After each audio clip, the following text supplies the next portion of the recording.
Hey guys, long time no see. Welcome back to the channel, Virginia Families and Their Stories. This is one of the first schools for African Americans in learning. Now, they did not learn the way you think they did, and I'll get into that. So this is Colonial Williamsburg website, and I'll put all this in the description, in the comment section below so you can read about yours because it's extremely fascinating. So to understand the school's origins, you got this guy named Bishop of London, Edmund Gibson, who's a big supporter of education for enslaved and indigenous people in the colonies, right? And one of the people who's involved in it is Benjamin Franklin, a founding father. And then you have another guy named Dr. Thomas Bray, another clergyman. And this guy was also big into the movement of educating indigenous people and enslaved people, especially using religion. And he would eventually have what's called the Associates of Dr. Bray. Again, this is not the way we're thinking of like, oh, that's so nice of them to go teach. No, not like that.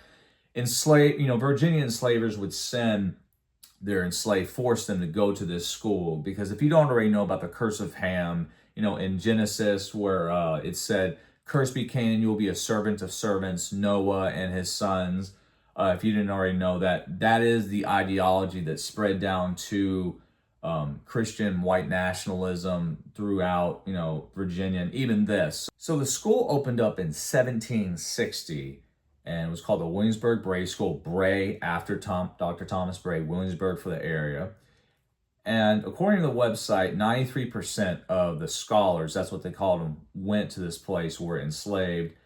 And 86 students whose names we know, because they actually have a class roster, and their ages were 3 to 10. So we're talking definitely elementary school level. I've taught elementary school before, so I can relate to this a little bit. So this is AI generated, so take it with a grain of salt, right? So this is Ann Wager, or supposed to be, and yeah, she was a white woman, and they wanted a woman to do this, again, to help the girls with knitting. And here you see the enslaved boys and girls, and the boys are learning to read the Bible to make them, better servants. And so they're learning to read, which, if you know anything about Nat Turner's Rebellion, is a huge no-no for enslaved people to read, which is why they had states come up with laws after the rebellion to not let enslaved people read. They were afraid of the critical thinking that would happen for enslaved people, and they would realize that they're being enslaved, and then they would rebel. So that was their big fear. Education was a big no-no. And on the website, here are some of the names of the enslaved students. You have John right here, 8 years old. You have Anne, who's 6. You have Dick, who's 3. You have London, who's 7. Aggie, 6, and they have the ages of these students. So they kept a record just like a class roster.